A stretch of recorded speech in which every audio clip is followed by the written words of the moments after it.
Hey guys, and welcome to the Working Money channel. Max Kaiser here posting this. Okay guys, listen up very closely. The BRICS are on a buyer's strike. They are rug pulling the US Treasury market, and there is nothing the US can do about it. Bad news, guys. Okay, the US Treasury market is at risk of going no bid. Bank holidays would close a bank for an indeterminate length of time. The only form of money still working in that scenario is, well, he's saying Bitcoin, but I think that would extend to cryptocurrencies, gold, silver. I mean, if we're really going to speak frankly here, he was retweeting out the Kobesi letter. Okay, so Justin, 10-year note yield hits 4.7% for the first time since October of 2007. The 10-year note yield is up 430 basis points since the March 2020 low. While Treasury yields hits new 15-year highs seeming every day, odds of an additional rate hike are down. However, a long pause through July 2024 is now expected. So this is the proposed roadmap. According to the Kobesi letter, this comes with massive issuances of U.S. Treasury bonds to cover deficit spending, which are flooding bond markets and sending yields higher. Will we see 8% mortgages this month? Guys, we are still sitting and waiting to see. I know people who hold mortgages have already been squeezed, and now we're in this situation, very precarious for a lot of people. Getting used to borrowing cheap money for a decade plus has not helped either. So, this is what Max Kaiser's saying with regards to the Kobesi letter. Finance a Lot also bringing this up. Yields are rising because the Fed is collapsing. Money 2 or M2 money supply for the first time since the Great Depression. There simply aren't enough dollars to cover debt issuance anymore. This will lead to a massive insolvency crisis, fully engineered by the Federal Reserve. So guys, the controlled demolition is in full swing. Meanwhile, we've got, statements from the BIS commenting on how, because of all this, we've got to take measures. I wonder why the BIS has released multiple videos this week on the banking system's use of interest rate derivatives and liquidity risks. Well, we know what type of mechanism in the financial market can solve for liquidity, obviously Ripple's XRP. We just need that implementation at scale to really unlock the value of XRP. So some great tweets here. Wanted to thank Finance a Lot for posting that. Jack Straw also mentioning this. Okay, pay attention. USA Treasury, USTN has gone up. Well, M2 fiat goes down. If you guys take a look at the debt clock here, we can see US M2 money supply is going up. And let me just play it. It's going down. You guys can see that there. The money supply going down now. Back in 2000, it was going up. Let me continue that. And what was he saying? USA Treasury or USTN is going up. So if you take a look at this, the USA Treasury dollars is actually going up, and I will link this in the description for you to give you guys a sense of what this is, okay? What is USD Treasury? Okay, a refresher. The US Treasury is a government department in charge of managing all federal finances. It is responsible for collecting taxes, paying bills, managing currency, government accounts, and public debt. And just giving you guys the difference too between the Fed and the Treasury. The U.S. Treasury and the Federal Reserve are separate entities. The Treasury manages all of the money coming into the government and paid out by it, while the Federal Reserve's primary responsibility is to keep the economy stable and managing the supply of money in circulation. Now, he also talked too a little bit about M2 money supply, right? And what's happening with that? Well, what is it, first of all? So M2 is the U.S. Federal Reserve's estimate of the total money circulating, including all the cash people have on hand, plus all the money deposited in checking accounts, savings accounts, and other short-term savings vehicles, such as certificates of deposits or CDs, retirement account balances, and time deposits above $100,000 are omitted from M2. The Federal Reserve tracks the separate money supply number called M1 that includes currency that is in people's pockets or in their checking accounts and savings accounts. The money that is deposited in time deposits and money market funds is not counted in M1. For the Fed's purpose, this is near money. That is, the funds cannot be used as a medium of exchange and they are not instantly convertible to cash. So that gives you guys a definition of M2. And so back to this. Again, USA Treasury goes up. Well, US M2 money supply is dwindling. How is it dwindling? If it's supposed to be in our checkings and savings accounts and other short-term savings vehicles, things that make you go, and very concerning, I gotta say. But I wanted to thank Jack for bringing that up. All reasons why more and more, as the months go on, more and more people are becoming very skeptical of government institutions, the financial system, why more and more people, I think, in this crypto bull run are going to invest in cryptocurrency. So the government's got a two-pronged problem now. They have the economy, which is the main problem, but also, they don't want people to invest in cryptocurrencies, and this is why. We're seeing things like what I was talking about in this morning's video. If you guys didn't catch that, I will link it up here in the top right-hand corner with government agencies like the SEC having particular crypto influencers or prominent people in cryptocurrency on a hit list. And so, yeah, it's not just the ICO hucksters and fraudsters. It is people of importance, people who they want to take down. And I urge you guys to watch that video I did this morning, really eye-opening. And so they know it. This spec run is going to make crypto investors a lot of money, and they're trying, every which way to kind of get at us. But the crypto world, guys, is not standing down. Crypto Insight UK posting this, okay, source, be careful of potential scams. I'm so confused. Retweeting out a Satoshi Nakamoto tweet, a relatively recent one from 18 hours ago. Has Satoshi genuinely just tweeted for the first time since October of 2018, or is this an elaborate prank? Now, guys, if you didn't know, Satoshi Nakamoto, the Twitter handle at Satoshi here, that has been in use since 2018, which is fairly late, did post this, okay? Bitcoin is a predicate machine. Over the following months, we shall explore different aspects that were not explicitly contained within the white paper. These aspects are all parts of Bitcoin and are important. Some of these ideas were touched upon in the early years. Now is the time to extrapolate and explain. But then he just left it at that. Dusty B Crypto here saying, this one message might actually cause a lot more damage than meets the eye. Let's see how it plays out. Is this real? Asks Crypto Insight UK. David Gokhshtein even chiming in saying this is positive news.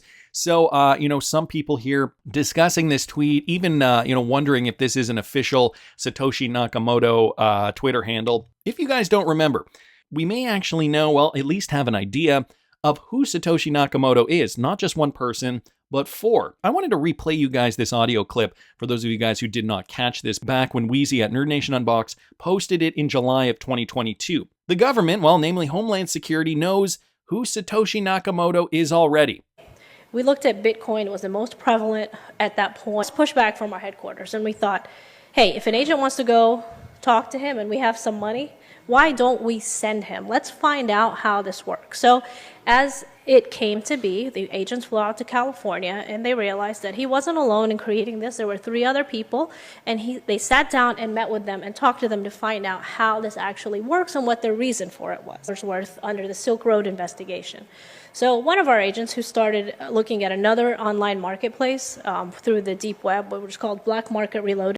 That's right, the Department of Homeland Security did pay for somebody to meet the group of Satoshis when they were doing the Silk Road investigation. I believe that was in 2012 or 2013, to see how Bitcoin works. So they spilt the beans in this conference, this presentation here that they were doing, and Wheezy picked that up and posted that back in July of 2022. So we already know who the Satoshis were at that time. If you guys didn't catch the video I did on that, back at that time, we were, trying to navigate through different, old posts and old tweets and, looking to evidence to suggest who the Satoshis could be. One of them, we came to the conclusion could be David Schwartz. And so I'll link that video up here in the top right-hand corner for those of you guys who have not seen that. Now, there have been other claims coming out, like Craig Wright's claim that he is Satoshi Nakamoto. This one from Michael Branch. I've reported that I have found compelling evidence that Dr. Craig Wright has manipulated documents with the aim to deceive the court that he is Satoshi. So I don't think many of us really believed him to begin with. But now there's evidence coming out. The saga surrounding self-proclaimed Bitcoin inventor Craig Wright may soon come to an end. After years of legal disputes and various court cases, Craig Wright is in danger of losing his last allies. After Christian Ager Hansen left Enchain Group on Saturday, he leaked emails suggesting that Calvin Ayre, another one-strong supporter and financier, is also distancing himself from Craig Wright. So this is now what is happening. Apparently, Wright has manipulated or did manipulate documents with the aim to deceive the court that he is Satoshi Nakamoto. I'm today myself convinced that Dr. Wright is not Satoshi. So this is coming from Ager Hansen here, who was once a proponent of Dr. Craig Wright. This revelation becomes even more crucial in the context of an email that Ager Hansen made public, allegedly from Calvin Ayre to Craig Wright. Ayre, who has been a staunch supporter of Wright's endeavors, seemed to voice a deep-rooted skepticism and dissatisfaction with Wright's ongoing legal disputes and the veracity of the claims. A snippet from Ayre's email reads as such: "Right now, the only negative in my life is your litigation disaster. I will accept your explanation. that you did not actually threaten me. So the following is the situation we find ourselves in. I've been operating under the assumption that you and Ramona have the keys, and you were simply pretending not to have them as part of some strategy. But now we are looking at the situation where continuing to deny you ruin your life and damage your supporters. So now even Craig Wright has lost his last allies, I guess, in his endeavor to, dupe the public. So I don't think anybody really feels sorry for him. Nevertheless, wanted to thank Michael Branch for posting that. When it comes to Satoshi Nakamoto, though, and his identity, the XRP community is on top of it, connecting some more dots. David Schwartz was playing with an old computer, and just a couple of hours later, an account named Satoshi gets reactivated after 5 years. So we got this tweet from Satoshi Nakamoto just yesterday, coincidentally. Also yesterday, David Schwartz posted this. Okay, when was the last time you put a CD or DVD in a computer? Just went to clean part of my desktop and saw the DVD drive under the panel and was a bit surprised to see his old computer. So guys, is it any coincidence that when, as David Schwartz is posting a photo of this ancient Asus computer, Satoshi Nakamoto resurfaces? Things that make you go, Not only that, here's the tweet, by the way, I will link it in the description. Not only that, Satoshi Nakamoto's last message to the public on Bitcoin Talk. Apparently, Satoshi was or has been active fairly recently. This isn't the first time we've seen Satoshi Nakamoto activity online. So he disappeared from the public view about a decade ago. 12 years, Satoshi was last seen active on the Bitcoin Talk forum. So he really hasn't been active since 2010. The identity of Satoshi Nakamoto remains a mystery and could remain unsolved forever unless you do check out that video that I did post there, because there are some inclinations that we do know who he is. Satoshi created an account on Bitcoin Talk in November 2009 and had 575 posts under his or her name. However, a year later, on December 13th, 2020, Satoshi posted a final message to the public before never logging in again. So he was active as of December 2020 on Bitcoin Talk. Satoshi's last message was, added some DOS limits, removed safe mode.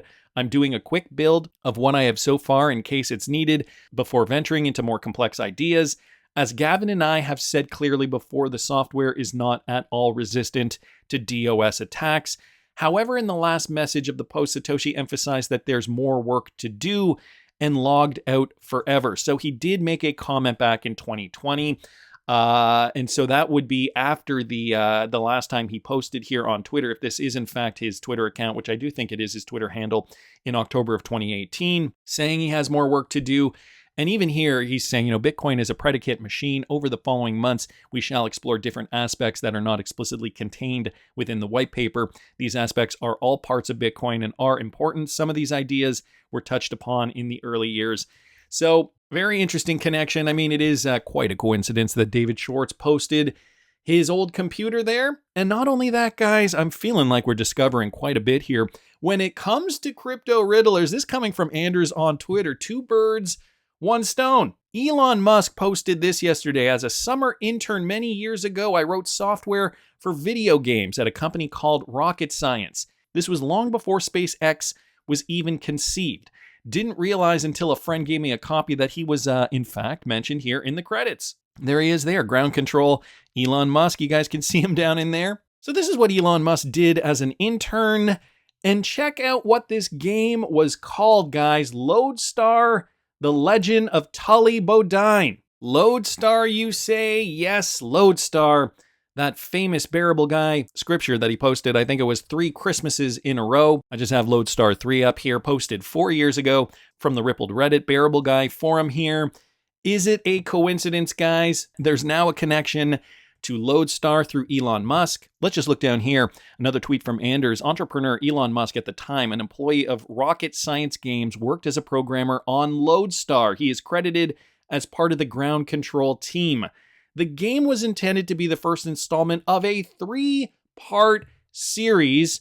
And what other Loadstar came in 3 parts? Well, I don't think I have to explain it. You guys can see it right there. But it was supposed to be a 3-part series with the second and third entries planned for release in 1995.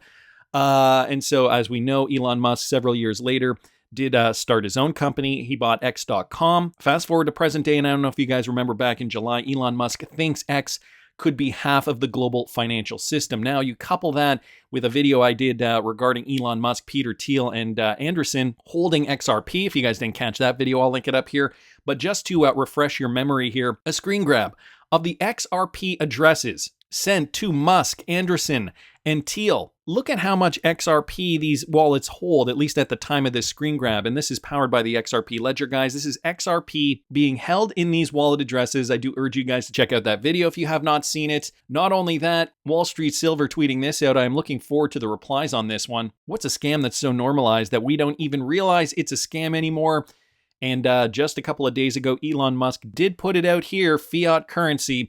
So, I mean, we know Elon's plans to restructure Twitter, restructure the X platform to be an all-in-one payments app, social media app. We also do know that he has an interest in cryptocurrency. He understands the financial system. He has held XRP along with his partners, and he was part of a project called Loadstar.